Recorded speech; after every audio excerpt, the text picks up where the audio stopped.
Do subito la parola, quindi, se sei pronto, quando stamani mi capitava di accennare a quel rivolgimento di gusto per cui, a differenza di non poi troppi anni fa, anche se sono gli anni della gioventù, quindi lontani, come ci sia stato un cambiamento di orizzonte non solo accademico, ma proprio di reazione prima, di gusto alle opere d'arte di un certo periodo. Ecco, una delle persone a cui per vecchia amicizia mi capitava di pensare come una dei massimi responsabili da noi di questo capovolgimento che non ha fatto saltare certi steccati del gusto, ecco, delle persone a cui pensavo evidentemente era Carlo Sisi, a cui do subito la parola. La questione dei generi pittorici segue, soprattutto nella prima metà dell'Ottocento, le vicende dell'Accademia, con le sue cadenze espositive non sempre all'altezza di quello che critici accorti e militanti, come appunto Selvatico, si aspettavano dall'autorevolezza di un istituto preposto all'educazione dei giovani artisti e all'elaborazione di normative estetiche auspicabilmente corrispondenti allo spirito dei tempi. Leopoldo Cicognara, già nel 1826, consegnava all'antologia di Vieusseux un duro articolo sull'inutilità delle accademie europee, il più delle volte affidati a professori di routine e ad insegnamenti privi di nervo estetico e morale entro un sistema sterile e autoreferenziale. Cito: «È troppo facile il comprendere come dalla moltitudine della gioventù istituita nelle arti e priva di grandi occasioni per esercitarle in tutta la grandiosa lor pompa, ne derivò la necessità delle piccole opere senza scopo, senza emulazione, senza pubblico eccitamento, prodotte soltanto per fame e limitate all'umiliante destino di oggetti mobiliari e di ornamento di piccoli gabinetti, opere infine destinate a gareggiare appena coi prodotti delle arti e mestieri. Le accademie in tal modo moltiplicano il numero degli infelici artisti condannati ad un simil destino, tendono precisamente ad avvilire quei medesimi talenti che intesero promuovere con le loro istituzioni, facendo servire le arti di imitazione alla guisa di esercizi meccanici. Quando le occasioni delle grandi opere non tengono in movimento le facoltà morali e non elevano lo spirito dell'artefice mediante grandi concetti, le arti corrono a perdizione e al più si riducono a una fredda perfezione meccanica». Presa di posizione convinta e circostanziata da parte di chi intuiva il progressivo esaurirsi dell'autorità del canone neoclassico e dei suoi sistemi divenuti per lo più sterili e dogmatici, autorità messe in crisi dalle nuove poetiche del bello relativo, che all'espressione indiretta, attraverso la forma, venivano sostituendo la spontanea naturalezza favorevole a un'arte sentimentale. Proprio in nome di questo aurorale naturalismo e in polemica con la sopravvivenza delle astrazioni classiciste, Selvatico richiama in un passo del pittore storico quella stessa posizione antiaccademica. Cito: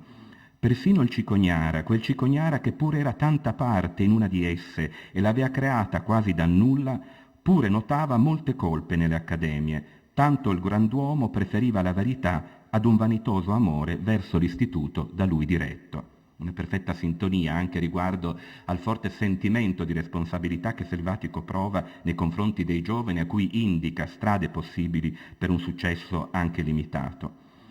Nella sua aspirazione militante di riformatore teorico e istituzionale, Selvatico aderisce al pensiero di Cicognara anteponendo allo stile il bello morale, inteso quale sintesi di idea o concetto e forma, mentre sul piano più specificamente didattico smonta con precisione chirurgica le convenzioni di certo insegnamento accademico, la composizione piramidata, l'uso del manichino, il panneggiare artificioso, le più diffuse regole del chiaroscuro e del colore, le stesse categorie degli affetti.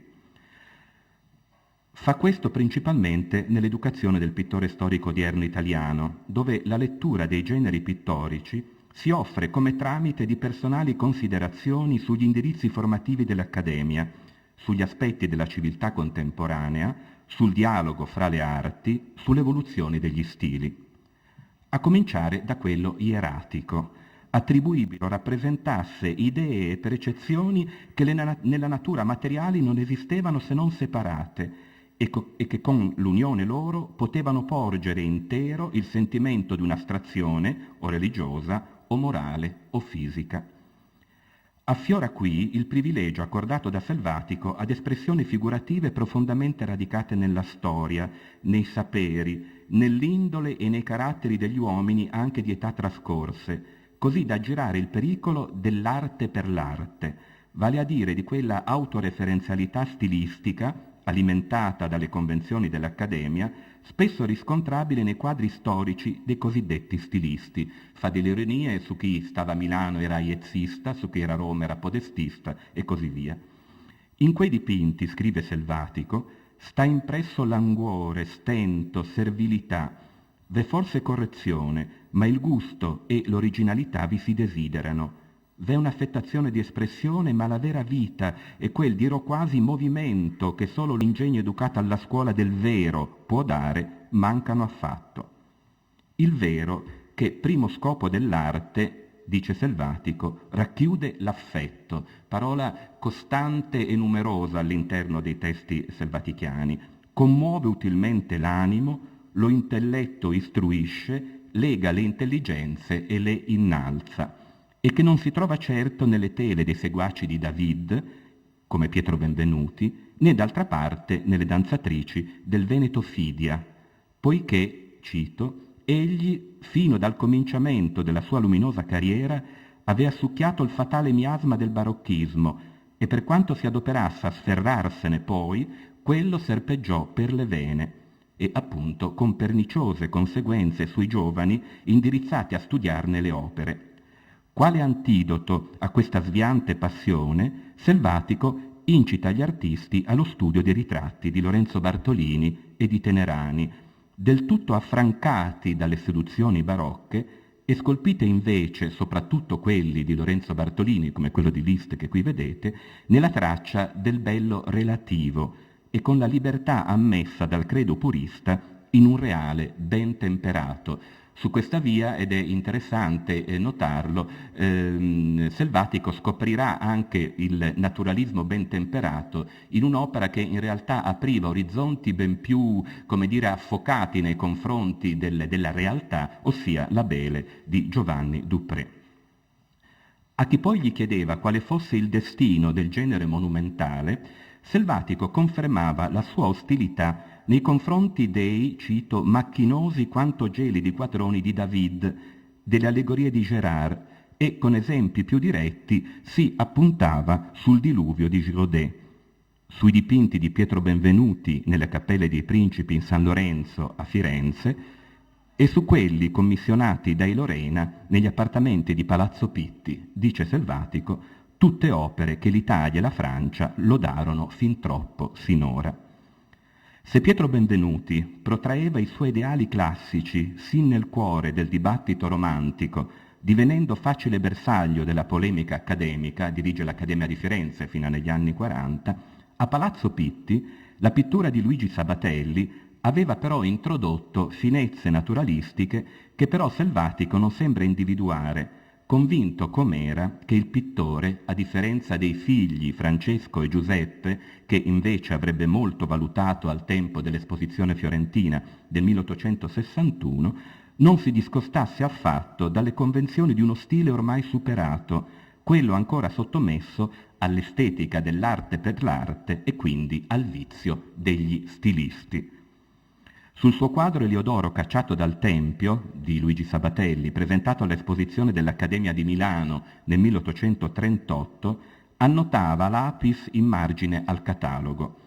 Pessima composizione, invenzione senza unità, caricatura di Michelangelo nel disegno, colore falso, tipi convenzionali, desiderio di mostrare sapienza nel dipingere senza averne la potenza. Una lode sincera Selvatico rivolgeva invece ad un'impresa che per le sue valenze civili e didattiche poteva costituire un esempio per i principi italiani aspiranti ad un governo illuminato. Il ciclo di affreschi illustrante gli episodi della vita e le scoperte di Galileo Galilei, commissionato da Leopoldo II nella Tribuna della Specola,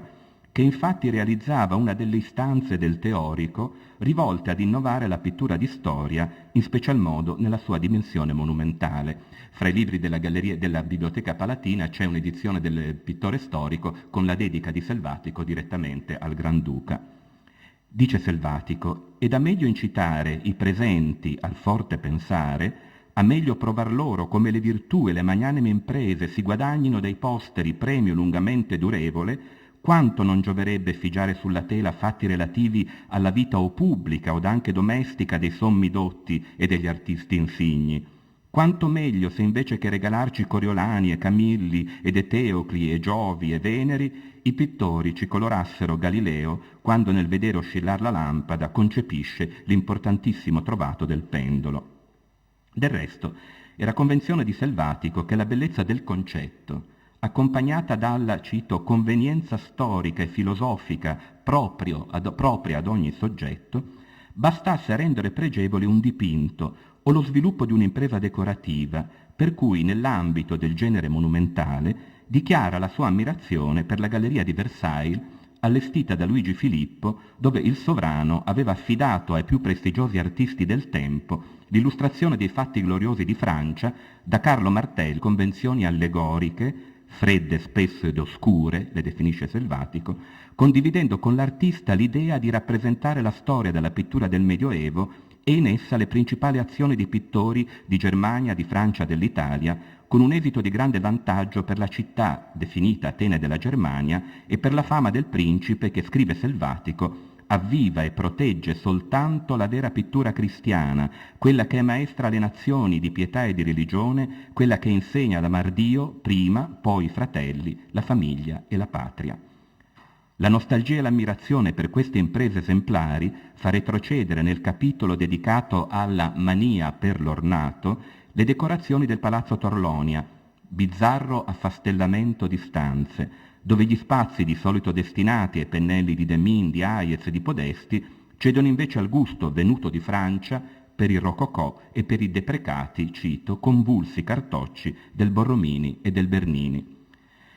Il privilegio riservato da Selvatico ad un'arte di concetti, di valenze didattiche e di ispirazione cristiana, tanto più se manifestate in narrazioni di metro monumentale, non poteva certo annoverare fra gli esempi da segnalare all'attenzione dei giovani innovatori il cosiddetto genere fantastico, rappresentato da un'opera che destò meraviglia a suo apparire, L'ultimo giorno di Pompei di Brjullov, definito da Selvatico delirio di una mente vastissima, riservato alla cerchia di chi le ingegnose fantasticaggini ammira, e quindi ad intellettuali propensi all'arte per l'arte, o comunque appagati da figurazioni estetizzanti e letterarie, e non al godimento del popolo, che per Selvatico, se non conosce le finezze di un'opera artistica, ne intravede però sempre ciò che vi ha di veramente sociale. Come pure ascrivibile al privato recinto della creatività è da ritenersi il genere di pittura che troppo deva all'improvvisazione dello schizzo, un'arte, sostiene Selvatico, a cui alcuni si consacrano intieramente senza toccar mai pennelli, come dimostra l'estesa produzione di Pinelli, che viene definito ingegno bizzarro quanto potentissimo, ma limitato a quel genere di espressione che invece, dice Selvatico, ingenua rivelazione del concetto chiuso nell'animo, fatta solo per uso dell'artista, non per il conseguimento di pubblica lode.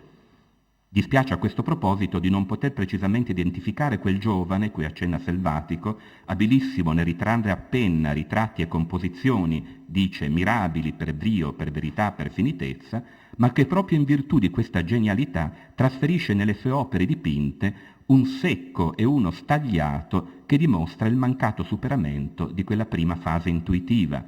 mentre in Francesco Hayez si può facilmente identificare quel lodatissimo contemporaneo, insigne e pronta maneggiatore di pennelli e coloritore alla prima, non secondo a nessuno, che tuttavia estenua a tal punto la tavolozza da togliere, dice Selvatico, ogni trasparenza ed ogni freschezza alla tela.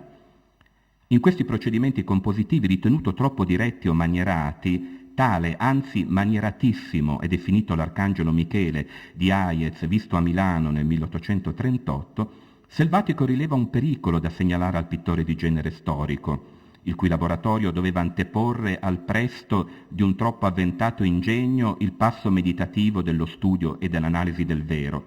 e propone quale antidoto il magistrale esempio della pittura di Natale Schiavoni. In ogni parte del colorito valentissimo si vedono soprattutto, secondo Selvatico, le carni dell'Urania e della schiava orientale degne del Decellio e del figlio felice che col gran quadro per Sant'Antonio a Trieste meritò di essere posto in cima a molti dei pittori italiani odierni. Se anche lo stile, con tutte le sue componenti, doveva contribuire alla coerenza narrativa del genere storico, prioritarie rimanevano tuttavia le istanze civili e didattiche di una pittura che non ammetteva divagazioni estetizzanti, ma che si doveva concentrare sul punto drammatico e sulla verità storica della vicenda da narrare, impegnando lo spettatore in una lettura coinvolgente e, per così dire, responsabile. Lo spettatore, scrive Selvatico, si fa egli stesso poeta e con la mente discorrendo tutte quelle circostanze del soggetto che, forzato ad indovinare, li allarga, le distende con la potenza dell'immaginazione e ne risente nell'animo un'impressione molto più viva che se le vedesse da colori figurate. Un campione di questa efficacia narrativa è segnalato da Selvatico nel Napoleone alla battaglia di Waterloo di Carl von Steuben, cui dedica una lunga ecfrasi mirata a sottolineare in dettaglio le componenti della scena incentrata sulla sospensione emotiva del gigante delle battaglie. Il nostro animo si rimane ben più angosciato da questa terribile incertezza, che se vedessimo voltarsi in fuga le armate francesi e dappertutto apparire i segni della sconfitta. Selvatico preferisce dunque una narrazione che risponda ai fatti della storia, raccomanda del resto al pittore di leggere tutti i libri che abbiano attinenza con il soggetto trattato, piuttosto che all'invenzione di scene ispirate dai, cito, movimenti affettati ed esagerati dei mimici e dei comici, condividendo in questo il ribrezzo della pittura pantomimica dichiarato da Tommaseo quando alludeva a certa eccessiva teatralità della pittura di storia romantica. All'esposizione dell'Accademia di Venezia del 1842, Selvatico criticherà con particolare veemenza l'ultimo addio di Paolo Erizzo alla figlia nel momento in cui viene tratto al supplizio di Cherubino Cornienti, per, dice Selvatico, aver scaraventate sulla tela i protagonisti come viene, per la scorrezione delle posture dei personaggi, per i meccanismi del pennello, al punto da aver tutto ridotto a macchie informi come quelle che dipingonsi sui teloni teatrali. Spetterà all'arte sacra, alimentata dall'esempio dei primitivi e dal pensiero teorico che dette origine al manifesto del purismo, proporre esempi di equilibrio concettuale e formale, fra tutti la musica sacra di Luigi Mussini, a detta di Selvatico una delle più belle opere contemporanee, persino ammettendo nel suo ambito riflessioni di carattere politico. Dice Selvatico, il cristianesimo va almeno venerato come utile riforma sociale, ed aperture al naturalismo da rintracciarsi fra i tipi convenienti al soggetto e, dice Selvatico, che pure devonsi sempre rinvenire nella natura quando sappiansi rintracciare con l'occhio della filosofia. Più che il genere allegorico proposto da Signol nei suoi quadri ispirati ai sacramenti di Poussin, le scrive Selvatico, ove i fatti sono per loro stessi ricchi di affetto, il volerli presentare sotto apparenze allegoriche è un raffreddarli d'assai, un renderli di intelligenza difficile a quello stesso osservatore che guardandoli fuori da così gelida scorza pure saprebbe commuoversi. Selvatico, ragionando sulle fredde analisi della contemporanea filosofia, detta osservatrice, indagatrice, notomista paziente del corpo e dello spirito, indica quale antidoto alla poesia del cristianesimo, quella appunto riscoperta dall'opera di Riot, capace di suggerire soggetti intimamente connessi agli affetti e alle contingenze della vita quotidiana. Per Selvatico, tutti gli artisti cristiani tentarono di associare alla meglio il sentimento religioso alla imitazione delle forme naturali, quelli appunti ritenuto più in grado di commuovere ed educare il popolo, traendo spunto innanzitutto dall'originario nucleo familiare. Ne sarebbe scaturita una pittura di genere in grado di riflettere l'artificiosa armonia prodotta dalla cultura della Restaurazione, quando anche l'arte accettava temi e sentimenti con larghezza, diritti del corpo come dell'anima, povertà e ricchezza, amicizia ed analogia tra i vari regni della natura, comprendendo in essa la politica, la religione, la morale. È tempo, scrive Selvatico, con l'intenzione di riscattare la cosiddetta minor pittura, di meditare di continuo sulla verità e sulle passioni contemporanee, e se, cito, l'artista si degnerà entrare alla stanzetta, ove il povero divide con la moglie e coi figli la sudata cena, vedrà come quei cuori rozzi in apparenza si dilarghino spesso ai puri godimenti della pace e della virtù. E se gli vorrà portare l'indagatore suo sguardo nella modesta chiesa del villaggio, quando sull'ora del vespero il sacerdote inneggia divotamente al Dio delle misericordie, vedrà questo popolo dapprima sì pronto alle allegrezze come la collera starsi genuflesso all'altare, pregando pace ai cari defunti. S'accorgerà dunque il pittore, continua Selvatico, che la poesia e la pittura popolare non vanno spregiate o derise come arti ignobili. S'accorgerai che i dolori, le gioie, i sentimenti, gli odi, gli amori del popolo non sono da marchiarsi come indegni di occupare la penna ed il pennello, ma anzi fonte limpidissima di toccanti ispirazioni. All'esposizione dell'Accademia di Milano del 1838 non erano sfuggiti a Selvatico, pur con qualche riserva su dettagli di stile, lo spazzacamino e la confessione di Giuseppe Molteni, il pellegrinaggio e la preghiera di Giacomo Trécourt, la cerimonia della lavanda dei piedi nel Duomo di Verona di Carlo Canella, mentre la costante attenzione rivolta ai fatti di Francia gli poneva sotto gli occhi la commovente verità con la quale alcuni artisti affrontavano le scene di vita intima e popolare, la povera pellegrina di Léopold Robert, i briganti di Horace Vernet, la buona vecchia, i fanciulli smarriti, il giovane invalido di Richeffer, diventano per lui esempi di genere alto perché, cito, affetti chiudono tanti e quindi si candidavano a formare, dice Selvatico, artisti profondamente storici, pensatamente amorosi. L'amore per la verità avrebbe addirittura spinto Vernet a visitare Algeri e Costantina per dipingere gli atti ed i volti, dice Selvatico, dei fieri sudditi di Abd el-Kader, obbedendo allo scrupolo di verità richiesto al pittore di storia soprattutto quando si addentra nei fatti contemporanei, e lo stesso scrupolo che Selvatico riconoscerà a Girolamo Induno, pittore di battaglie risorgimentali, che andò a Magenta e persino in Crimea, dice Selvatico, onde cogliere la natura sul fatto. A questo proposito, recensendo l'esposizione di Firenze del 1861, il critico rivendicava al soggetto moderno un posto d'onore nella pittura di genere storico, poiché, pur venendo meno la maestà dell'esempio antico, vi si richiedeva all'artista, cito, l'attitudine particolare, consentita a pochissimi, di cogliere a volo, di balzo, facendone primo strumento la memoria, qualsiasi effetto del vero, proprio quando il vero, ad ogni istante, muta apparenze per confuso inferocire delle pugne, per rovinio violento d'uomini, di cavalli, d'alberi, di muraglie. Ammissione di una verità d'osservazione che Selvatico non sembra estendere alla pittura di paesaggio, ne è prova la buona valutazione di opere di Camino, di Vertunni, di Caffi, a confronto, cito, del misero Fontanesi. Una riflessione sul tema, pubblicata nel 1863, chiarisce la sua posizione in merito ai plausibili interessi dello storico e dell'estetico nei confronti del genere.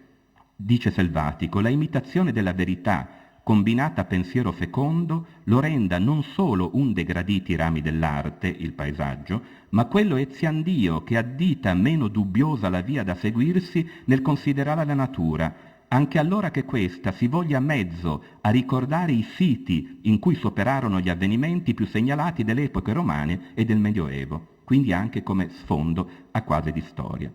Una verità ben temperata, dunque, e integrata nel sistema formativo che Selvatico pone a fondamento di una innovativa creazione artistica, tant'è vero che l'accenno fatto alla rinomanza dei pittori di Barbizon viene subito declassato a, cito, prestigioso chic, non certo paragonabile all'autoctona miscela di affetti, patria, natura auspicata per gli italiani. Si ispirino sulle larghe e svariate linee dei monti, scrive Selvatico, dei piani, dei fiumi nostri, scaldino il pennello alle fulgide aurore e agli infocati meriggi della patria e serbando la propria individualità meditino lungamente il severo stile di Claudio Lorenese, un figlio di Francia, ma che fu educato dall'arte del sole, dalle tradizioni e dall'intimo sentire italiano. Preoccupavano Selvatico altre suggestioni provenienti dalla cosiddetta jeune école francese, cioè nessuna cura della forma o piuttosto una forma fantastica, improvvisata non già dalla matita ma dal pennello, il quale si slancia fulmineo sulla tela a schizzare non già figure umane ma briose macchiette. Suggestioni che Selvatico riconosce all'Esposizione di Firenze del 1861 nei novellatori italiani di Vincenzo Cabianca, in cui tutto gli apparve, cito, piuttosto accennato che fatto, nonostante la freschezza del colore e il controllo della composizione. Nei quadri di Eleuterio Pagliano, definiti soltanto abbozzi di un ingegno potente, nel Paggio di Lara e nel Bagno pompeiano di Domenico Morelli, anch'essi definiti da Selvatico ammirandi abbozzi, in attesa di una risoluzione compiuta riguardo alla consonanza fondamentale per Selvatico fra concetto e forma. Quadri non ascrivibili a nessun genere codificato, ma soprattutto sideralmente lontani dal laboratorio metodologico che anni addietro era confluito nelle pagine del pittore storico a sostegno di un'arte incardinata nei costumi, nell'educazione, nella religione del popolo, con istanze morali didattiche capaci di integrare anche gli aspetti relativi della natura pur nel prescritto circolo della politica moderata postunitaria. Ma quel sistema idealmente organico era destinato a cadere, e lo scrive Selvatico, come corpo morto cade sotto i colpi del prosaico realismo. Una dittatura democratica, secondo l'opinione di un Selvatico, ormai allerta di fronte a certe sprezzature compositive che non risparmiava cenci e imbrattamenti, né si peritava di proporre all'attenzione del pubblico l'eroismo degli spazzacamini, non certo quelli teneramente remissivi dipinti al tempo del partellarismo della Restaurazione, o le torbide vicende di qualche perla dimenticata fra lontane macerie. Di tal guisa, annoto accorato proprio in margine alla mostra del 1861, la riproduzione materiale della verità è ridotta fine, non già a mezzo dell'arte. Di tal guisa questa non esce più dall'intimo sentimento dell'artista, ma invece dalle esterne apparenze d'un esemplare quale che siasi. Di tal guisa, a dir breve, l'opera arcanamente sublime dell'intelletto cede luogo a quella empirica della mano e dell'occhio, vale a dire all'umano poliedro, alle fisiologie, ai daguerrotipi morali dell'età positiva e del nascente naturalismo europeo. Grazie.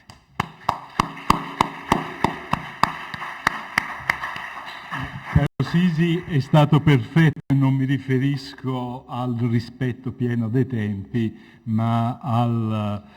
montaggio che ha compiuto di citazioni e di testimonianze figurative tale da restituire qualcosa di inedito, credo si possa dire, di cui appunto per cui ci sarà veramente da attendere gli atti, perché mi sembra che sia riuscito intanto anche nel tempo a disposizione a compiere il miracolo di restituire lo sviluppo diacronico di una poetica critica che si pone sempre davanti alle opere in modo risentito, insomma. Da quello che hai mostrato emerge anche uno spaccato da Selvatico al naturalismo negato, che è qualcosa che contribuisce effettivamente a restituire Selvatico al suo tempo. Passiamo a questo punto non alle due relazioni successive in programma, ma direttamente a quella di Vincenzo Fontana, che ha per titolo Dalla storia degli artisti alla storia dell'arte, verità, purismo, architettura, ornamento. Devo dire, non per arrampicarmi sugli specchi, che questa necessità di derogare alle compartimentazioni del programma è qualcosa che sarà fatto oggi e anche domani con dell'inversione, è qualche cosa che tutto sommato non snatura Selvatico, perché in realtà con Selvatico è sempre molto difficile fare dei tagli netti, è tale la polivalenza e la complessità del personaggio, per cui credo che semmai fossero più arrischiati quei tentativi di ripartizione che peraltro era necessario, ma a questo punto l'intreccio che nasce dal caso credo che potrà procedere proficuamente. Do quindi la parola. Camillo Boito. Se ci sono dei problemi. Sì, sì, sì. Camillo Boito,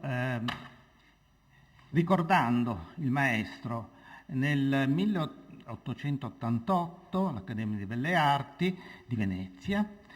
lo ricordava come un rivoluzionario che studiava il passato per imparare a rompere le catene. In realtà Selvatico, come del resto anche Camillo Boito, appare un personaggio spesso controverso, contraddittorio, cioè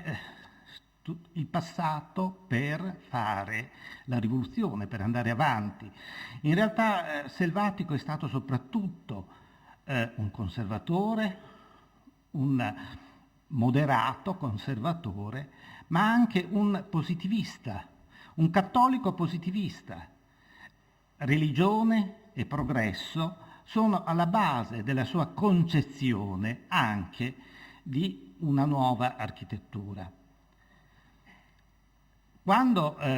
presenta una collezione di scritti d'arte nel 1859,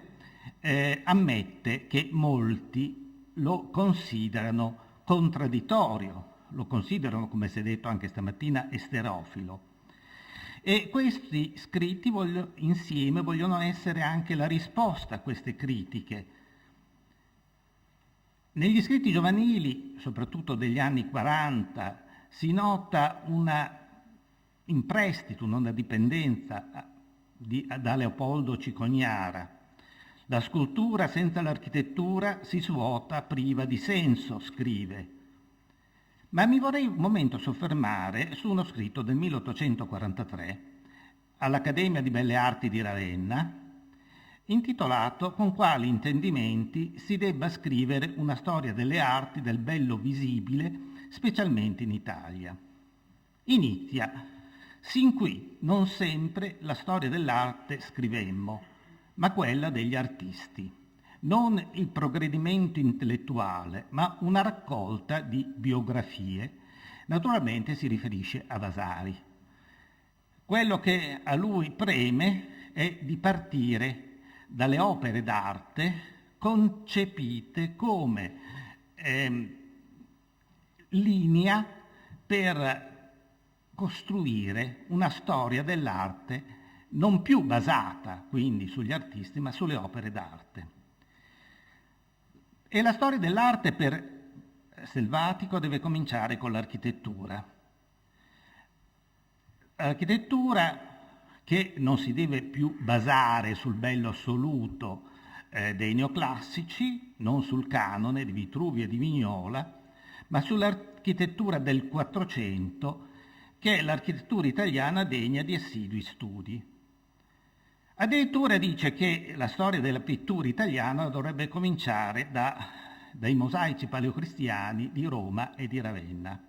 per poi passare alla miniatura e naturalmente all'arte medievale. Naturalmente ama i primitivi, soprattutto i trecentisti, Giotti innanzitutto, e ama i Nazareni, che in maniera romantica rievoca come quei giovani che si aggiravano poveri tra le rovine di Roma, sognando un mondo religioso e basato sulla architettura dei primi cristiani. Però stranamente lui che vuole ritornare alle basiliche, all'architettura basilicale come fondamento dell'architettura cristiana vera e propria, non cita mai, non parla mai a fondo di quel grande cantiere che era in azione a Roma dal 1822, che era la ricostruzione di San Paolo fuori le mura, e di Poletti, cioè del massimo diciamo, esponente del purismo romano. Forse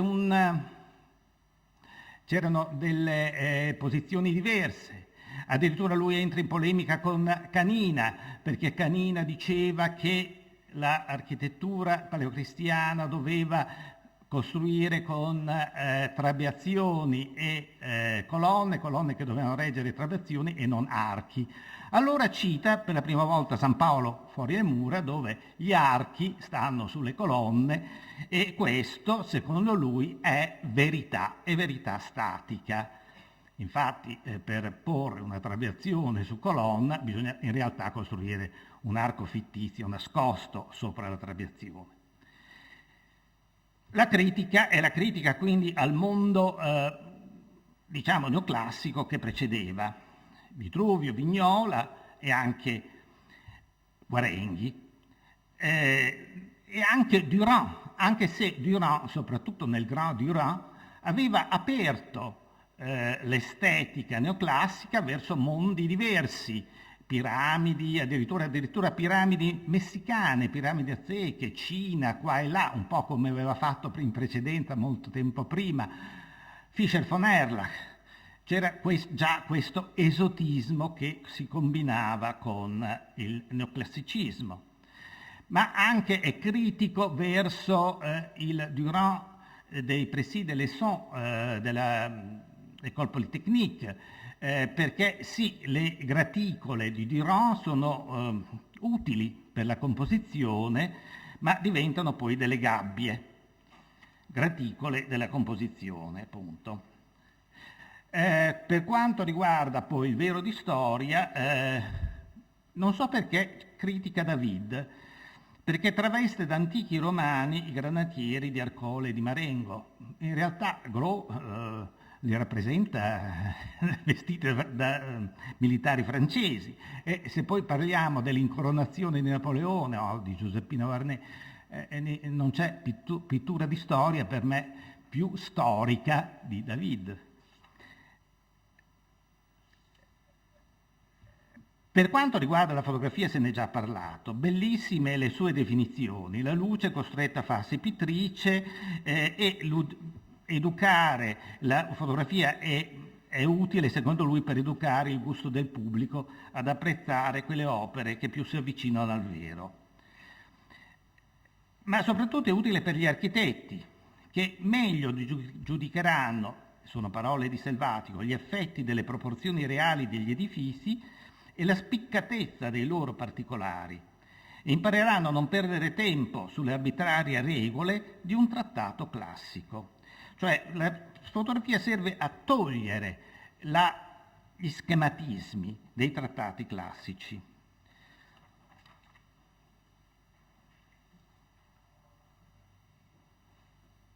Ma soprattutto sono i materiali che interessano Selvatico. Fino adesso, scrive, la storia dell'architettura ce la esposero come un risultamento dell'indole varia dei popoli, come l'effetto delle loro credenze politiche e religiose. Secondo me, uno dei motivi più impellenti a diversificare gli stili dell'architettura fu l'indole stessa dei materiali. Quindi anche un certo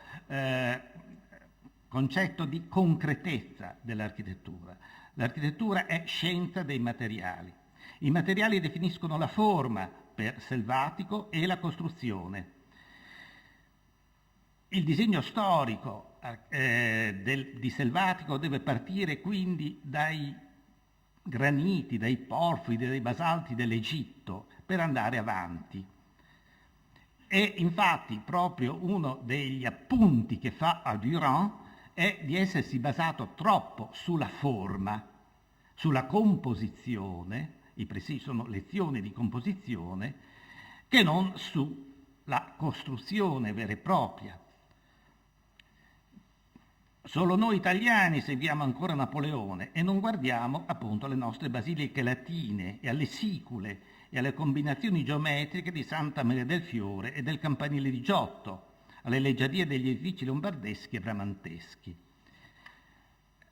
Sta di fatto che poi ancora una vera e propria studio sulla architettura del primo Rinascimento fiorentino non era presente. Selvatico più volte dice che lo farà lui questo studio, continuando la politica del Lazzari che aveva pubblicato Duron presso Antonelli per l'Accademia veneziana, e poi dopo il trattato gotico dell'ABC, dell'architettura gotica. L'ornato architettonico per Selvatico è la parola, che deve avere un carattere preciso e limpido. Se l'architettura è parola, concetti che saranno poi fatti propri da Boito, e convenzione, il simbolo deve essere conveniente e comprensibile. Quanto agli ornamenti, ha anche una battuta abbastanza polemica con Notre-Dame de Paris e con Victor Hugo, perché dice che il brutto non deve entrare nell'architettura neogotica e quindi bisogna evitare i Quasimodo, evitare i gargouilles, e quindi solo fiori, solo motivi vegetali.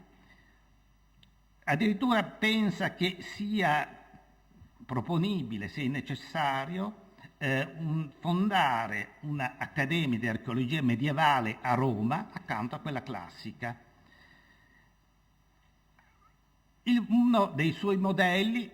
ancora più degli Habsburgo, è la Monaco di Ludwig I e soprattutto la chiesa di corte Ognissanti di Leo von Klenze, dove appunto il Kronprinz di ritorno con l'architetto reale poi per 20 anni costruiscono questa chiesa ormai completamente persa nei suoi apparati diciamo decorativi dopo la seconda guerra mondiale, che era un incrocio fra San Marco e la Cappella Palatina di Palermo. L'idea che fondamentale nell'idea di Selvatico è che gli ornamenti soprattutto devono giovarsi dei nuovi materiali, e questi nuovi materiali si devono fondere anche con una istruzione di operai, di artisti non più appartenenti alle grandi arti patrocinate da Napoleone, ma alle arti applicate, quelle stesse in cui la Francia, l'Inghilterra e ora anche la Germania stanno avanzando, quelle arti in cui le altre nazioni stanno avanzando e in cui l'Italia si deve impegnare e allinearsi. Ecco quindi che nuovi materiali come il ferro richiedono nuove forme. Il ferro, il quale offuso, battuto, chiede un'eleganza, se così posso dire, sottile e agile nelle sue fregiature. Ecco, l'industria del bello che deve tradursi anche in una educazione che naturalmente, secondo le concezioni di Selvatico, deve partire dai doni frebelliani e dalla geometria.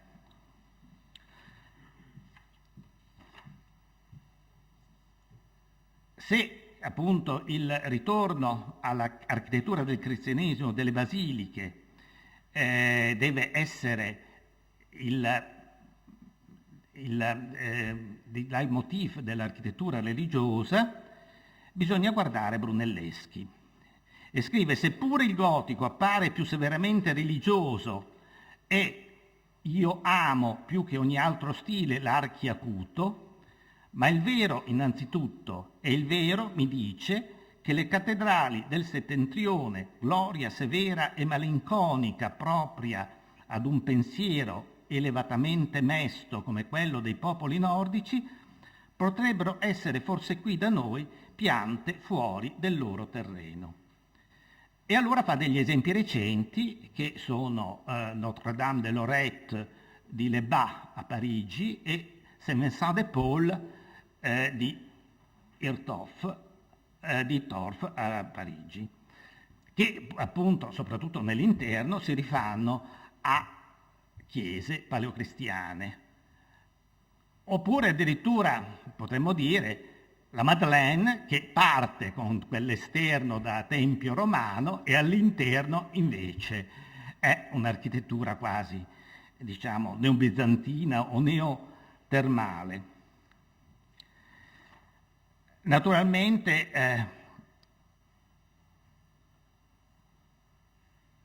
la Venezia è un modello soprattutto attraverso l'architettura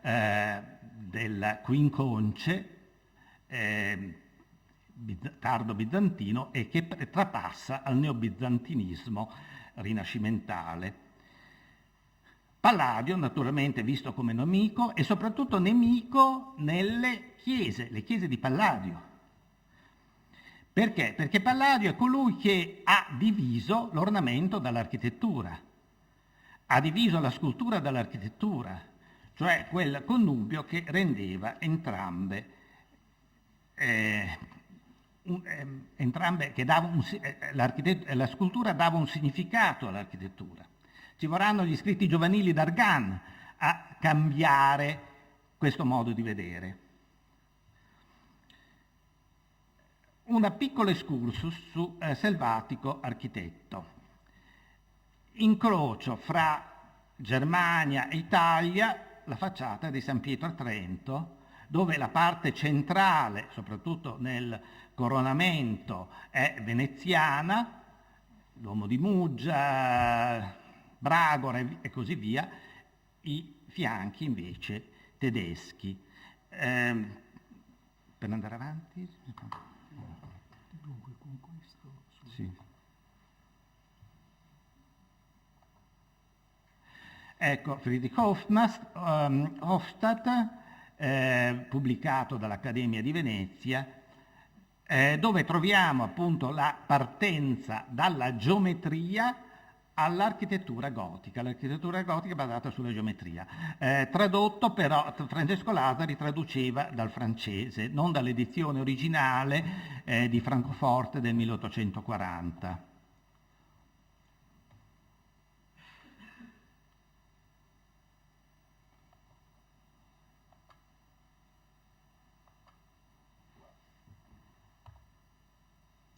La Cappella Pisania Vescovana nel 1860, in una vecchia foto di Maria Elisabetta Piccolo, e qui per la committenza della Van Milligen, la vedova di Ermolao Pisani, dell'ultimo Pisani, un connubio fra architetture Tudor e interpretate in maniera neogotica. Ecco, queste foto sono delle foto un po' storiche, perché adesso le condizioni della cappella sono ben peggiori. Soprattutto le condizioni della navata, qui sono le tombe Bentivoglio, e soprattutto il tetto, il controsoffitto che è quasi completamente crollato. Ecco, questo era il controsoffitto, era un controsoffitto diciamo ad arco ribassato, arco Tudor, insomma architettura perpendicular, in cannucciato, che è completamente crollato, si è perso. Questi sono gli ultimi frammenti a stucco che restavano nel 1999. Naturalmente i modelli erano questi, Pugin padre. E poi una piccola digressione. Quando Pietro Selvatico propone delle idee per Piacenza, per il Palazzo Comunale di Piacenza, si trova di fronte ad una serie di piccole mensole a questa altezza, che non sapeva bene che cosa servissero. Allora pensa a far sostenere il balcone di questa specie di arengario, perché anche d'arengario funzionava, ad una serie di colonne. Ecco, queste colonne, oddio, no, come si fa a tornare indietro?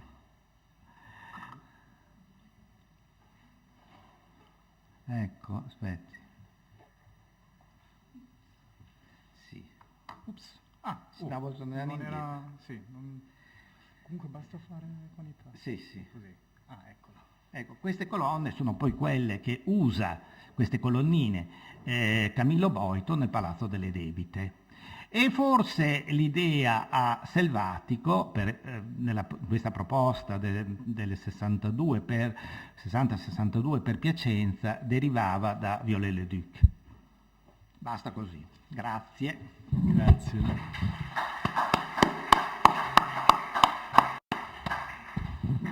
Credo che di questa molto ricca e molto utile relazione si possa apprezzare i tanti spunti che confermano come Selvatico si presenti sempre come una sorta di prisma che riflette in tante direzioni diverse. Ma per reazione a caldo credo che non si possa come dire, lasciare sotto silenzio queste immagini ultime che mostrano come delle fotografie di pochi anni fa possano già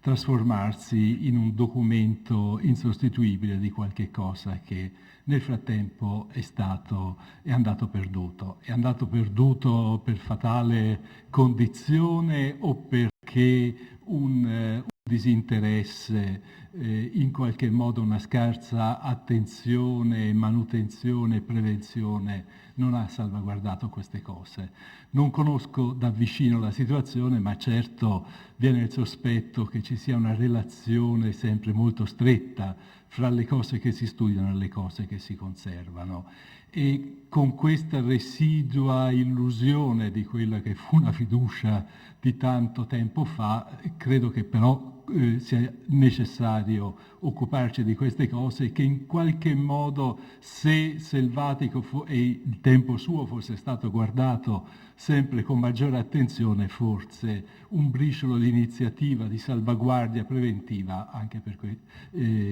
ci sarebbe stato. Il cambiamento di programma non significa però che sia saltato del tutto, come poteva sembrare da quello che avevo detto. Ah no, ma prima c'è l'intervento, scusa, riprenderemo dopo il filone stavo per dare la parola agli storici dell'architettura per contiguità, ma invece riprendiamo, questo accadrà dopo, riprendiamo il programma come da stampato, dando la parola a Franco Bernabei, che come non ci sarà bisogno di dirlo, fu l'unico che, il primo, e forse in quel momento l'unico che ebbe il coraggio di riaprire il dossier Selvatico in un momento molto sfortunato. Qualche anno fa, sì, però il tema ha dimostrato poi negli anni successivi di averlo sempre avuto e mantenuto sul tavolo di lavoro e di questo darà conferma anche ora.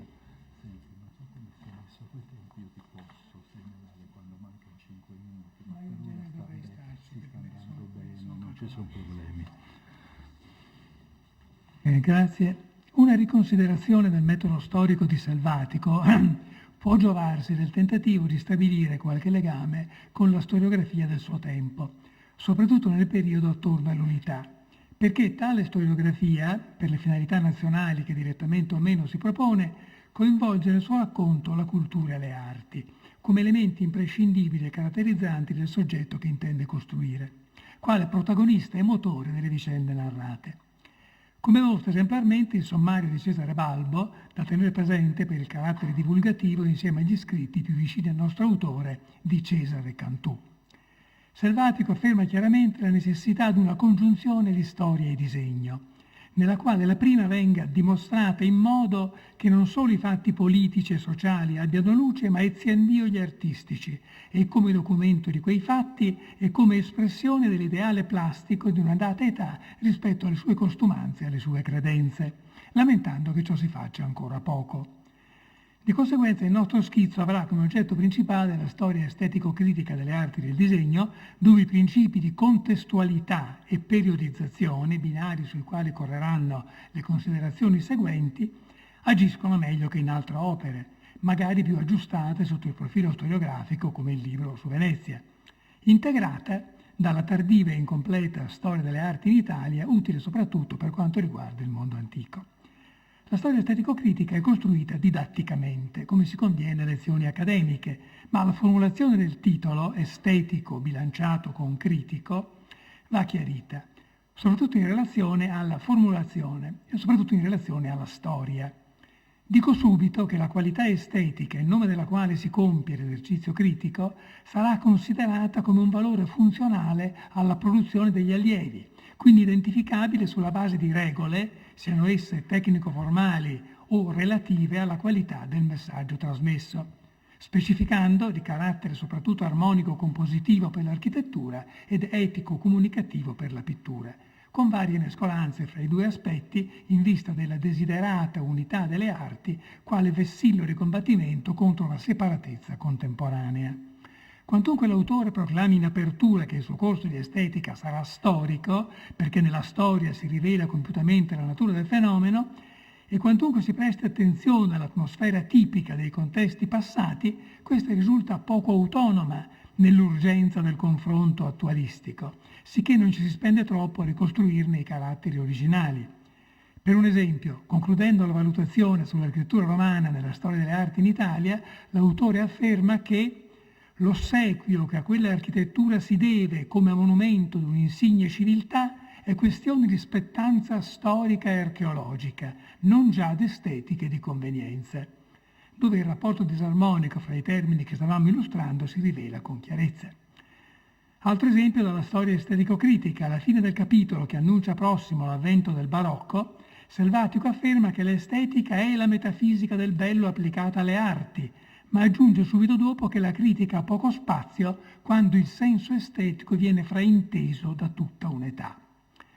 Questo presunto totale fraintendimento ha troppo di scolastico per dare all'estetica una qualità storica, farne cioè la base per una critica efficace, di quello storicismo almeno auspicato da autori come Tabarrini e Villari, anche se per il barocco il giudizio, come sappiamo, dura fino a Benedetto Croce e oltre. Comunque il tessuto relazionale tra la produzione artistica e la società è affermato con vigore, e non solo nei termini di committenza e mercato, ma nella ricerca di un soggetto storico unitario che giustifichi la coesione e la reciproca influenza tra i vari aspetti, individuato nella nozione di civiltà, di derivazione francese ma con importanti riscontri in Italia, per esempio in Gian Domenico Romagnosi e soprattutto per affinità e contatti diretti con Selvatico di Niccolò Tommaseo. Bellezza e civiltà è il famoso testo del 57 che riprende la bellezza educatrice del 38 che Selvatico conosceva perfettamente. Lo svolgimento temporale di questo rapporto appare semplificato in prospettiva specificamente religiosa, l'opposizione paganesimo-cristianesimo che si prolunga con alterne vicende fino al Settecento. Ancora nella storia delle arti la caratterizzazione compare di età ieratica, che è quella che però gli interessa meno, classica e cristiana, che si arricchisce di riferimenti alla vita sociale, non senza motivi etnico-razziali di sapore positivista. Tuttavia la preoccupazione dell'autore di evitare ideologie garantisce un prudente eclettismo nella valutazione delle cause, che salva da interpretazioni rigidamente conseguenziali. Per esempio si avverte poco il tema dell'indipendenza nazionale che in Balbo è ossessivo. Nel capitolo 10 della storia estetico-critica, che offre qualche spunto metodologico, tra le cause di grandezza artistica del Trecento non si riconosce la libertà, la pace o all'opposto la tensione della guerra, come accadeva al napoleonico Cicognara, ma piuttosto la viva fede religiosa della comunità, incrementata dai nuovi ordini monastici ed espressa nelle corporazioni cittadine. Quindi un fatto interno, insomma, è il motore dell'evoluzione, quando non si parli, come nell'architettura, di fatti tecnici, che sono loro una cosa un po' diverse. Essenziale per l'arte risulta dunque una forte partecipazione popolare, che in realtà, più che una rilevazione storica, appare una specie di ideale comunitario, peraltro largamente condiviso non solo da Ruskin, ma da tutto un filone tra cattolico e sansimoniano, sul quale Paul Benichou ha fornito ampi ragguagli in ambito francese. Già questi cenni fanno intendere come, non solo in Italia, l'analisi della civiltà assuma un carattere comparativo, conflittuale per lo scontro tra i diversi nazionalismi o fra questi e le superstiti unità sovranazionali, l'impero asburgico naturalmente, ma per esempio quello napoleonico, risalendo spesso alle origini più o meno pure dei singoli nuclei etnici per trovarci le ragioni fondanti della loro identità. Ecco allora la mitizzazione nostrana della sapienza antichissima, rinnegata da Vico ma non dai suoi allievi, prima di tutti il cuoco, che tende a ridurre l'influsso della cultura greca in funzione di una segnata autenticità italica. Accanite discussioni vedono da noi fiorire le origini pelasgiche, che per Gioberti sono appunto la garanzia di quella capacità di sintesi, essenza della civiltà occidentale classico-cristiana, nella quale sta tutta la sua filosofia, la sua cultura, la sua politica, immune dal panteismo, dall'emanatismo delle successive manifestazioni. O quelle etrusche, preferite dal Balbo per esempio, seppure molto prudente, o quelle italiche del testo di Micali, l'Italia avanti il dominio dei Romani, contro l'imperialismo latino, visto in facile parallelo con quello di Bonaparte. Il retropensiero che scalda i dibattiti in riferimento all'attualità è la civiltà policentrica che nasce da soggetti autonomi in opposizione a quella accentratrice che ne coordina gli impulsi evitando dispersioni e conflitti. Così vediamo Romagnosi opporsi alle leghe italiche di Micali a favore del pur dispotico unitarismo romano e Cattaneo invece dal credito al federalismo etrusco. L'apprezzamento per la capacità romana di fusione e assimilazione di civiltà diverse si estende, per esempio nella considerazione di Balbo, a quell'eclettismo culturale e sincretismo religioso che favorì la diffusione dell'universalismo cristiano, inserendosi in una sorta di piano provvidenziale dove si toccano pur divise l'età classica e la successiva. In questo quadro Selvatico tien fermo, come si è visto, sulla divisione delle due grandi epoche della storia. Quindi, quali che siano le derivazioni etrusche, pelasgiche, le eventuali vie orientali, il rapporto con la stilizzazione egizia, il carattere ieratico di cui parlavo, il punto sensibile per il mondo classico è quello dell'affermazione di un'arte autoctona rispetto al predominio greco. Quando parla per esempio delle repubbliche greche, Selvatico dice cose feroci, come le preparatrici di quell'infame socialismo che distrusse l'ordine sociale, eccetera, in perfetto accordo con il suo amico Cesare Cantù. L'autore segue così una linea romana che, scontandone il progressivo carattere autoritario, pare offrire maggiori analogie con la complessità del vivere contemporaneo e, venendo il suo interesse primario per i modelli edilizi, offrire una varietà di esiti ancora in parte fruibili nelle grandi costruzioni, nei luoghi di ritrovo, di svago, come in quelli deputati a funzioni civili o religiose. Queste soluzioni antiche, spogliate della vernice ideologica successiva, ridotte cioè al piano funzionale che interessa l'autore, possono servire ancora senza il fanatismo dei neoclassici radicali, che del resto in buona misura sono proprio attratti da quella vernice. Uno degli esempi più caratteristici è il passaggio quasi indolore, escludendo la curvatura etico-simbolica, dalle terme e costruzioni similari alla basilica cristiana, sviluppate qui, ma sviluppate anche nel libro su Venezia, che è una teoria dell'Engelhard, dello studioso tedesco Engelhard, che però condiziona anche lo schema medievalistico della ricerca di Selvatico. Questi studi medievalistici, soprattutto sulle origini di San Marco e in generale sullo stile romanico, si occupano del momento chiave delle invasioni barbariche e della formazione del nuovo mondo, quindi il secondo aspetto che consideravo, in equilibrata sintesi tra le influenze latina, germanica e bizantina. Di questo ho parlato altrove, non ci voglio ritornare, limitandomi a ricordare, sulla traccia finora seguita, che il Medioevo è per tutta Europa il momento della nascita delle nazioni, in Italia in modo particolare, che deriva dalla sua discendenza romana, un legame mai del tutto interrotto e sulla cui continuità e solidità le discussioni pullulano. Il confronto più netto ovviamente è quello tra fondo latino e presenze barbariche, soprattutto germaniche, sul peso rispettivo delle due componenti nella formazione della civiltà e quindi dell'arte medievale e moderna.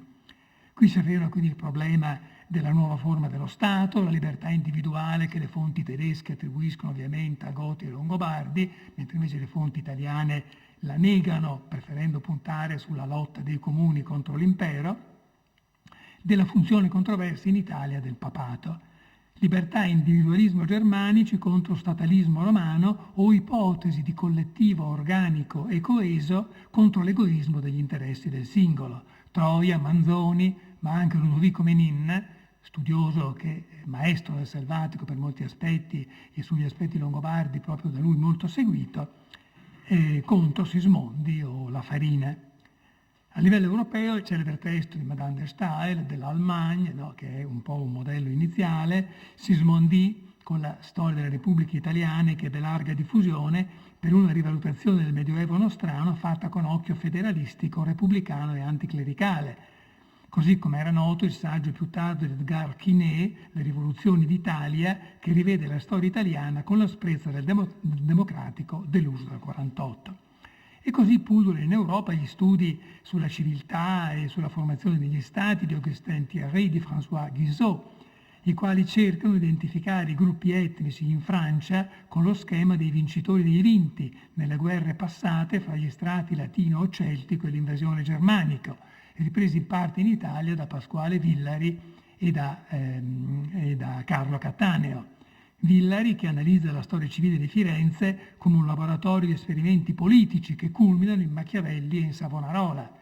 Notiamo che Machiavelli per Selvatico è il sinonimo del dispotismo e della corruzione e Savonarola dell'esagerato furore antiartistico. Per Villari il comune medievale è il centro, il coagulo insomma, di coscienza collettiva, come pure la città di Cattaneo, e la presenza di contrasti etnici latino-germanici è invece risolta in maniera molto più economico-politica come il conflitto tra feudo e municipalità, che viene ripreso dal conflitto neo-guelfo-neo-ghibellino, che come sapete erano termini attualistici molto significativi, che in Italia si dividevano sulla funzione nazionale o transnazionale del papato e dell'impero tra i cattolici liberali del celebre saggio di De Sanctis, con gli eventuali sviati della scuola cattolico-liberale, che erano poi Manzoni e Tommaseo, e i democratici. Proprio a De Sanctis sarebbe toccato ricostruire il modello classico di una storia letteraria che è storia impietosa della civiltà e della coscienza nazionale. Ora, se sulla centralità del Medioevo il Selvatico è d'accordo e non mancano nella storia elogi all'operosità, al dinamismo dei comuni, committenti di grandi artisti ed esponenti di quella socialità corale che rinforza un patriottico senso di appartenenza, il nodo libertario è raramente presente. Non si percepiscono allusioni neoguelfe sull'associazione di comuni in chiave antiimperiale. Si capisce che con la censura austriaca c'era poco da scherzare, ma mancano anche accenni. Anche le ipotesi di storici veneti o di cultura veneta come De Leva e Lanzani, molto importanti su Venezia, che avendo mantenuto l'indipendenza più a lungo di altri stati, avrebbe forse potuto porsi alla testa del riscatto italiano, espressione laterale del giudizio neo-ghibellino sull'ostacolo all'unità del paese costituito dallo Stato Pontificio, restano sottotono nel discorso del nostro, per quanto esalti in San Marco il simbolo di una comunità rimasta libera per 14 secoli e anche mettendo l'accento sulla continuità romana di questa libertà. Il quadro comparativo richiede qualche ritocco in relazione allo sviluppo diacronico che alle idee di civiltà, nazione o patria conferisce spessore temporale e una problematica eventualità di progresso. Si è già detto sul giudizio di Selvatico sul mondo antico, sulla dinamica culturale. L'evoluzione della cultura romana dalla Repubblica al Principato all'Impero non è sentita come motore di cambiamenti sociali ed estetici. Tutt'al più si ricorre alla serie svetoniana o post-svetoniana degli imperatori in quanto caratteri individuali per dare qualche traccia delle produzioni artistiche coeve. Tra l'altro la galleria dei ritratti è gustosa in un intreccio spericolato fra descrizione di busti imperiali e caratterizzazione psicologica del personaggio. Caracalla che ha l'espressione di un gatto rabbioso, Claudio la cui fisionomia rivela, cito, l'amore dello studio unito alla più cieca fidanza nell'adultera Messalina, che è davvero un miracolo, direi, di bravura psicoplastica da parte dell'artista. Sappiamo altresì che la soglia epocale fissata dalla prima storiografia ottocentesca al momento della caduta dell'impero romano e della vittoria del cristianesimo, Hegel, Guizot, Balbo, favorisce l'idea di quello che sarebbe poi chiamato il lungo medioevo, come faticoso emergere della modernità attraverso la maturazione della coscienza morale, della conoscenza della natura, dell'impegno sul mondo da parte dell'agire umano. Bene, qui il Rinascimento non trova una funzione essenziale di un salto di civiltà, anche se tale funzione viene riservata da molti autori alla Riforma. Ma in Italia, nella storiografia artistica in particolare, questo schema non regge, perché taglierebbe fuori il periodo sul quale si è basata la più ovvia e durevole qualificazione della nostra cultura nel suo caratterizzante legame con l'antichità, che risulta, almeno nella concezione continuistica da noi dominante, affare nostro. E tanto vale in qualche misura anche per autori puristi come Selvatico, benché protagonisti di un recupero globale, come è noto, etico ed estetico del Medioevo. Quando però una nuova concezione del Rinascimento si afferma, esigendo una centralità che le concezioni precedenti negavano, e basti fare i nomi di Michelet e Burckhardt, lo stacco con il Medioevo si impone. Per quel che ci interessa, a dare sostanza al punto di rottura è anzitutto la coscienza degli umanisti contemporanei di rappresentare un'epoca nuova che viene poi fatta propria dai campioni della storiografia liberale in tappe scandite dai movimenti dell'attualità, sicché tale considerazione passa dal campo artistico a quello appunto culturale e politico, si pensa alla formula burckhartiana dello Stato come opera d'arte, in nome di un concetto laico della società, di un approfondimento delle idee di forza e di potenza come elementi dello Stato moderno. È la fine della passività comunale, di quel tanto delimitato, per altro verso litigioso e impotente, che in essa si era a lungo andare manifestato, rispetto a un mondo moderno che esigeva altro dinamismo, unità di intenti, di progetti, prospettive ampie, sulla base di uno sviluppo scientifico e produttivo, mercantile e militare. Tutte cose che Balbo, per esempio, vede nel Quattrocento italiano, ma che poi passano velocemente agli altri paesi europei, emarginando per sempre il nostro, con il risultato di uno scollamento della cultura dal potere o di un uso strumentale di quella da parte di questo, che è causa prima della crisi morale denunciata da tutti i commentatori e inspiegabilmente complice dello splendore delle realizzazioni artistiche. Tali confronti sono resi più drammatici dalle tensioni provocate in Europa dalla nascita dell'impero tedesco, in un'epopea trionfale umiliante per la faticosa e supportata dall'esterno unità italiana. Lissa e Sadova, ma soprattutto Sedan, abbattono il mito latino e quello gallico. Sicché si è giustamente osservato che ad apprezzare il Rinascimento italiano senza complessi di colpa furono soprattutto i tedeschi. Ora Selvatico si trova di fronte da un lato una tradizione critica che afferma la priorità artistica del nostro paese in una successione sia pur discontinua dall'antichità al mondo moderno, da Vasari ad Anzio e Cicognara, e che avverte appunto nel Rinascimento, magari con preferenza per segmenti diversi, un vertice qualitativo e un modello per l'avvenire. Cosa che il nostro non respinge a priori, almeno per la raggiunta eccellenza prospettico-proporzionale, per la qualità di un naturalismo umano e positivo, per la straordinaria capacità coloristica, soprattutto della scuola veneta. Dall'altro si trova di fronte a un rinascimento laico, proiettato sul moderno, del quale appunto la corrente liberale ha fatto, sull'onda dell'illuminismo, uno dei suoi precedenti fondativi. Anche qui, se l'autore non rinnega affatto la scienza e il progresso, al modo per esempio di un Ruskin, ed anzi riserva loro una fiducia quasi positivista, ne teme il materialismo, l'individualismo, l'utilitarismo privo di immaginazione. La rottura del compromesso vittoriano, come disse Chesterton, operata da Ruskin, maturata in utopia sociale volutamente regressiva sul filo di una provocazione profetica, si trasforma in Selvatico in atteggiamenti molto più morbidi e realistici. Il moderno si realizza in questa società evoluta che ha eliminato l'assolutismo, anche quello rivoluzionario, in vista ad un modello organico di convivenza, possibile una volta eliminati gli ostacoli dovuti in sintesi all'egoismo dei ricchi e alla corrispondente invidia dei poveri. Mediatore sociale può essere il lavoro, ove il capitale decida di favorirlo rinunciando alla rendita parassitaria. Ernestina, la disegnatrice. Ecco allora che l'arte potrà vitalmente fiorire. Guardando al passato, ecco la preferenza per quella che de Lubac ha chiamato l'alba incompiuta del Rinascimento. Sul piano politico il favore, per esempio, di Balbo per il 400 contro l'eroico 500 di Michelet. Su quello artistico la scelta pre-raffaellita di Selvatico, che fu già di Wackenroder o di Schlegel, anche per Villari, d'altra parte Donatello costituisce un punto felice perché unisce classico e cristiano. Punto. Dopo i grandi del primo Cinquecento, fino appunto alla soglia di Raffaello, quando ancora si manteneva la felice unità di individuale e ideale, avanza la corruzione del gusto, la nuova rottura di cui Michelangelo è involontario ma non incolpevole emblema. Significativa è la campionatura del nostro storico. Per quanto Firenze sia riconosciuta capitale del rinnovamento artistico, la trattazione del primo momento umanistico è incolore. E dopo le grandi lodi per Ghiberti, dai maestri della prospettiva, Masaccio, Paoluccello, Piero, che ovviamente non è fiorentino ma insomma assimilato, e per Selvatico la prospettiva non è una forma simbolica, si passa velocemente a un angelico curiosamente antedatato,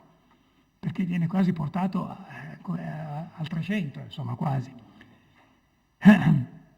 E di lì all'amatissima scuola umbra. Maggior considerazione trova l'arte veneziana per ragioni di competenza specifica e per l'entusiasmo verso il momento magico dell'architettura e decorazione plastica lombardesca, punto di congiunzione fra il gotico e il Rinascimento, che ne esprime le qualità migliori, inquinato poi da Firenze, da un lato manieristica e dall'altro per la prepotente influenza di letterati e filologi, passiva imitatrice dell'antico. Sicché quella bellezza e quella grazia rimangono senza seguito.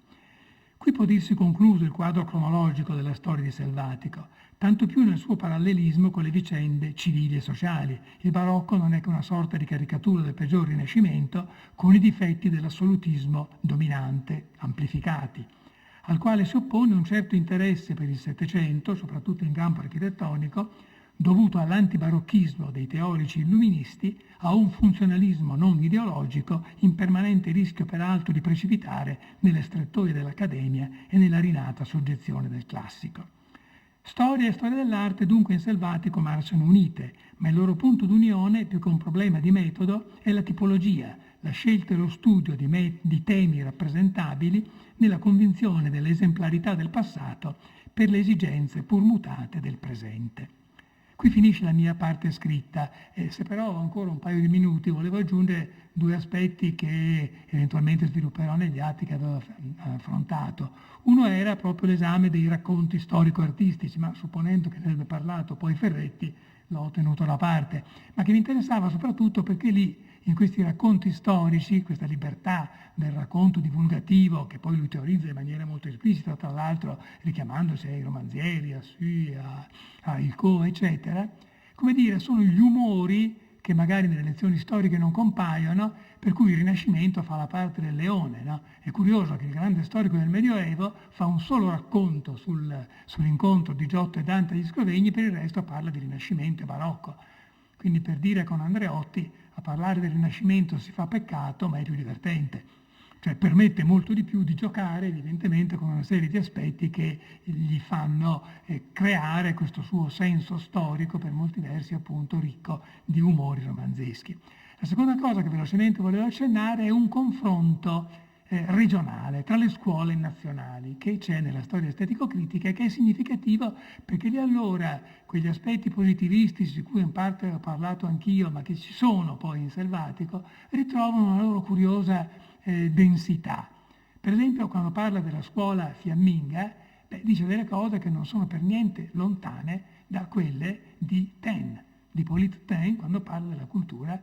fiammingo-olandese. Quindi questo gusto delle osterie fiamminga nelle quali in mezzo ai fiumi di birra si matura questa specie di umanità imborghesita fino all'involgarimento, compaiono con una vivacità veramente curiosa, insomma, in questo, proprio che è il confronto che permette questi distacchi.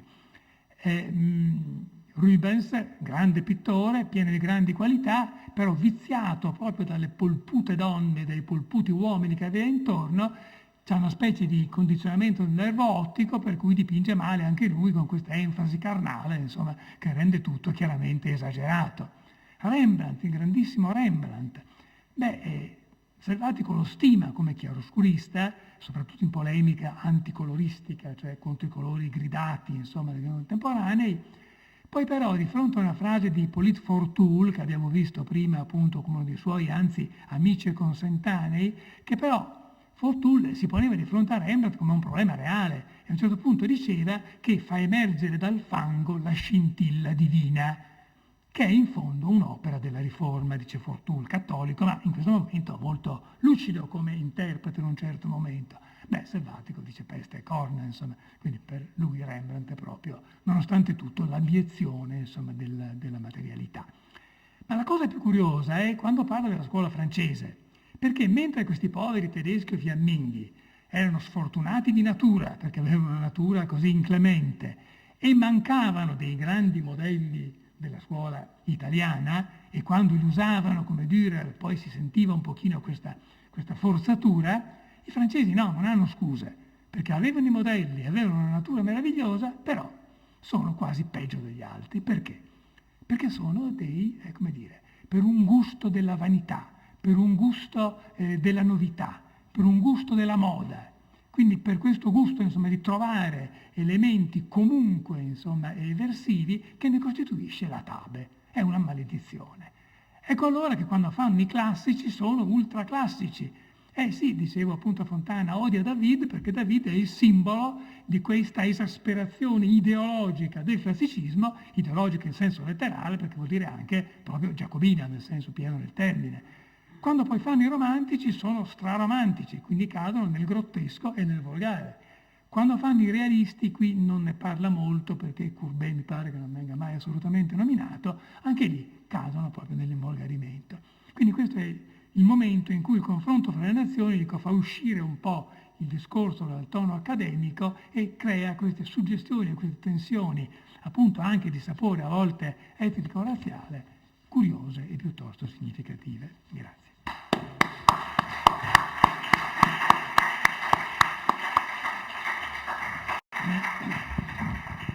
La coda della bella relazione di Bernabei ci fa rimpiangere, dico al di là di ogni altra considerazione in merito, che non ci siano spazi per la discussione. Giustamente ha ricavato Franco questa, nella coda della sua relazione, un principio di discussione che io mi auguro però si possa continuare